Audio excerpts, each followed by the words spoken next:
Peace be with you, especially if your relationship is hanging on by a group chat and shared rent. Today, I'm reacting to an interview with a seasoned divorce lawyer who has seen it all, the lies, the leverage, and the receipts. We're talking real talk on modern marriages collapsing faster than TikTok trends and how to protect your heart and your assets. So stick around because this isn't legal advice, it's biblical damage control. And if they won't sign the prenup, you should run the other direction because chances are she's not the one. She's Satan in a Sunday hat. What's your age? 32. And what do you do for work? I'm a divorce lawyer. As a divorce lawyer, would you say that divorces are initiated most by men or by women? Women, 90% of the time. Why is that the case? I think that they yap with their friends, and I think they get real frustrated where guys are like, I'll get to it tomorrow. And I think the women just get in their heads and they're like, all right, I'm done. So it's the women who are sabotaging their own relationships? Yeah, I think so. I think a lot of it is that they're getting with their girlfriends, they're angry, they just get frustrated, and they have a lot of people in their ears. And I think they just want to, when they're done, they're done. But surely, as a woman, you shouldn't tolerate any and everything in a relationship.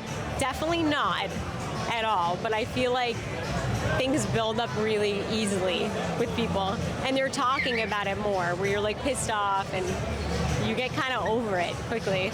But how long have you been a divorce attorney? Probably like since 2016 I've been practicing, and then 2017 officially barred. So being that you've been in the field for 8+ years, do you think that marriage is outdated now?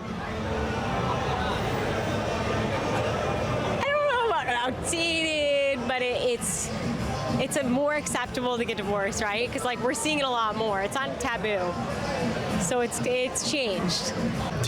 That depends on where you are. Maybe here in America, divorce is normal, but places in China, divorce rates are much lower. Same within Japan. It's also more socially acceptable sometimes in I know at least in Japan, for if a man is not satisfied in his marriage intimately, it's acceptable for him to go out and seek paid services to find intimacy if he's not being satisfied at home. And generally the spouse is happy with that decision because they just want their spouse to be happy in the end. Because, sometimes after a while the spark dies. But interesting, 90% of divorces are filed by women, with other women talking in their ear, and probably a therapist calling the man a narcissist. Can almost guarantee. Do you think that sexless marriages can work? No, and 100%, every single time. I mostly work for men, so every single time they're in a consult with me, I'm always hearing, I haven't had sex in 10 years, I haven't had sex in 5 years, I haven't had sex in 15 years, and I'm like, here we go again. The sex talk every single time. So it's like you need to make sure you're doing it 3 to 4. I would say 3, 2. Sometimes you want to go 2 times, 2 to 3, but it really should be 4. 2 to 4 times is ideal. So a lack of sex in these marriages is the most common theme that you're seeing when they end. Yeah, because it's connected to more of that. It's not just physical. It's all right, well, if you're not into someone and you're disgusted by them and you're pissed off at them, you're not going to be having sex with them, right? Because you're going to be unattracted to them, you're going to be irritated, and you're not going to be into them. So you're not going to be banging them. So why do you think people stay in these relationships for so long? I think they stay in it just because it's comfortable and it's easy and it's really hard. This is marriage is a breakup on steroids. If you're gonna get a divorce, it's not just I'm moving my shit out, bye-bye. It's if there's kids involved, forget about it. It's your whole life is upended. It's a major decision. Your family's affected, your life is affected. Half your crap is gone. So it's a little bit Must be California. tougher than with just a simple breakup. When a couple goes through a divorce, what's the process typically entail? Someone has to file, first and foremost, someone's got to file. So you got to fill out the paperwork, file it with the court, and then you've got to serve someone, or they have to sign something saying they've gotten it. So either you have a random stranger who's hired by a service, or you have someone that you know, go and hand them the paperwork, which is always awkward. Or you can tell them, hey, I'm going to divorce you and you're going to sign this document saying you've received this, which is always awkward. So wait, they don't send a sheriff out to serve them, or? You can't, like, some people will do that where you can get a constable, but it's not a sheriff. If there's a restraining order, you get a sheriff to do it. Okay. That's a whole nother. So they sign that, then what happens? Then they have in California, they've got 30 days to file a response. In Massachusetts, where I'm also barred, like, they can just respond. So someone has to respond to it and say, all right, yeah, I want a divorce too, and this is what I want to do. And it's a simple paperwork. So party A agrees for the divorce, and so does party B. Does that mean that they're officially divorced and that's fun, or? No, I wish. It'd make things a lot easier, but no, you've got to go through this whole rigmarole. All right, well, what do you have? Show me your paperwork for the past. Show me your bank accounts. Show me your credit card statements. Show me everything. I want to see what your financial assets are. So you got to break it down each person, which causes problems, right? Because someone's on OnlyFans, you're seeing it in their bank account. Because unlike, Ashley Madison, they used to hide it as American Bank. OnlyFans just says straight up OnlyFans. They have no shame with their billing. So you start seeing these kind of charges and you go, all right, well, we need to do more. I got to look into this. What else have you done? Have you gone to hotels? I want to see more bank statements. Take me back 5 years. And so this can expose more infidelity in a relationship. Yeah, and problems. So it's like, all right, now you're doing a deep dive and now you're starting to snoop through stuff and you've got some problems. Okay. All right, yeah, a lot to go over there, and I can personally relate since I've been through a divorce in a sexless marriage.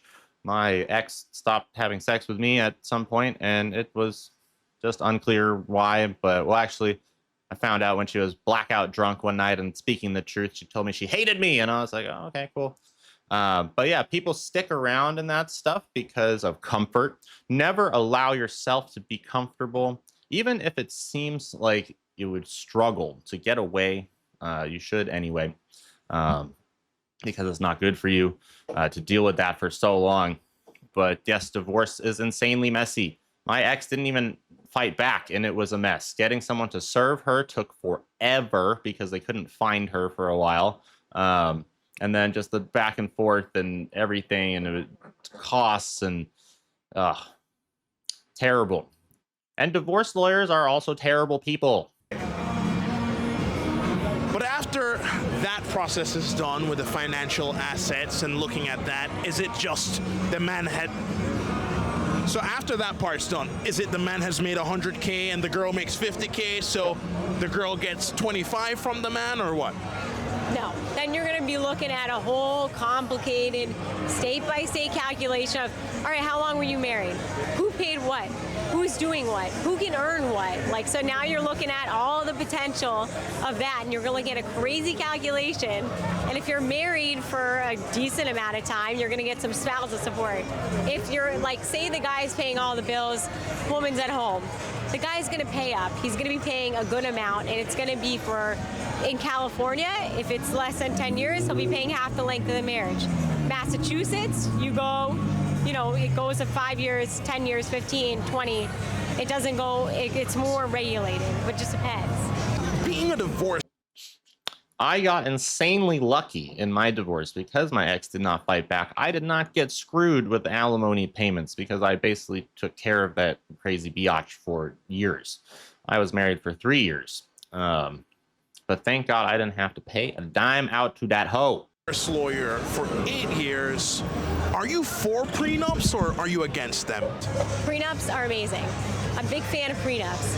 When some of my friends get married, instead of giving them a blender, I give them a prenup because it's a lot more useful, and I just do it for free and set it up. How nice. And I know the relationships, you know what to put in there.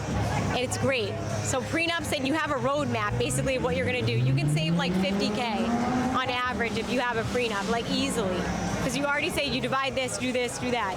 And you can put future stuff in there. So a vacation home, okay, I have no vacation home right now, but you put in the prenup and you can divide your vacation home, or say you have a business, divide your business a certain way, you do certain things. But if prenups are so simple, why are so many women against it? Because they want as much as they can get, obviously. I mean, you're not going to go to someone and say, hey, you want half can I give you half the amount you're supposed to get? Who would take that deal?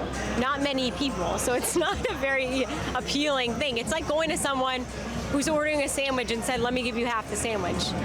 Who's going to eat that sandwich? You want the full sandwich. And what's the biggest... If she won't sign a prenup, boys, run the other direction. There are women that just make a living off of marrying and divorcing you for your assets. And usually the women who are most concerned about prenups are probably the kind that are looking to get something later. They know already it's probably not going to work out, or that's just a sign that it's not going to work out, because if somebody truly loves you and is agreeable with you and you guys get along, then you should be able to be like, oh yeah, okay, this is how we're going to divide things up in the future, or not at all, because we're agreeing right here and now we're not going to screw each other in the future. But that is like the cause of major problems in every relationship right before marriage is a prenup. They're like, no, I don't want to sign one. Why do you think we're going to get divorced? It's not assuming that anything bad is going to happen. It's protection for the future. You don't assume that you're going to die on your family, but you have life insurance to cover something if you do. You planned ahead for safety. And it's okay to protect your assets from your spouse, because if you're someone who built a business like I did, and you acquired assets and things, and you had those before your marriage, or you worked super hard during your marriage and your spouse did not work very hard, and they don't deserve those things. So you should be able to protect your stuff without it causing a headache. Biggest misconception you've noticed when it comes on to divorces? I don't think they're as taboo as they need to be. Like, everyone's like, oh, it's so bad and it's like ruins your whole life. It doesn't. I think like there's a lot of times where people find their second loves, and that seems to be really amazing, and they seem so much more happier and balanced. So it shouldn't be as taboo, and that's a misconception. Have you ever had to represent a client over multiple marriages? Yeah, and every single time I'm like, don't do it, man, don't do it. Can you get a prenup? Can you do something? I have like multiple clients that are like, all right, here we go again. I just tell them don't do it, and they just do it. And I'm like, all right, see you soon. Are you single? No, I'm married. How long have you been married? About 5 years. So how does your job make you view your relationship with him? Just like more, you're looking out a little bit more. You're like, all right, I need to maybe work on things a little bit more. You see stuff that's alarming. And when you're dating as a divorce lawyer, it gets a little crazy, right? Because you're like, all right, let me see how he is angry. Let me see how he is when he's sad. Let me make sure I go through a major event before I commit. Let me see how it is living with this person. So you have to be more aware. So would you say that mentally it still puts a strain on your relationship, or it's just as easy as like working at a 9 to 5? I wouldn't say with the strain. I think it makes it stronger, because you know what not to do. Basically, you're like, all right, if I do this, this might be a problem, because you see so many guys complain about like, my wife didn't do this, my wife didn't do that, and that bothered me. So I make sure not to do those things. Yes. Stop getting married every time you fall in love. There is literally like one purpose for marriage these days. It is for tax reasons. And so if you really need that tax break, then you can do that. But otherwise, it's pretty pointless, unless you just really want that person to take your last name, which is whatever for me. My girl is not going to take my last name if we get married. I don't know if I'm going to get married again, just because of what I went through the first time. So, but we have a child together, and I will stick around for sure. But don't rush into things. Too many guys fall in love in like 2 weeks, and they're already thinking about marriage. And then 6 months later, you get engaged, and you barely live together. You don't know each other. I would say that under 3 years is not long enough to know that you can spend your life with someone, twist your finances together, share credit and bank accounts and everything. You guys rush into things all the time, and then you end up having 12 divorces and losing everything multiple times. You could avoid these things by not being stupid. So guys, and I know it's exciting when a girl likes you. Jesus understands. Trust me. And when I was a kid, chicks never liked me. When I got older, then girls started to like me, and every time I would be like in love until I finally realized that I was just being really stupid. So, but lots of guys make that mistake. Don't rush into marriage. If you got divorced once, you don't have to get married again. Some people understand that. It can make things, better. Taxes, and getting insurance benefits from your spouse's job, whatever.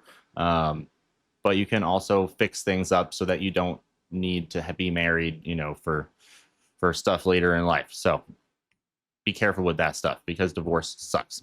So anyway, that's my rant. Thanks for watching. Subscribe to the channels. Hit the dingy button so you know when I drop a new video. Check out some other content, please, and give me your feedback. I love feedback.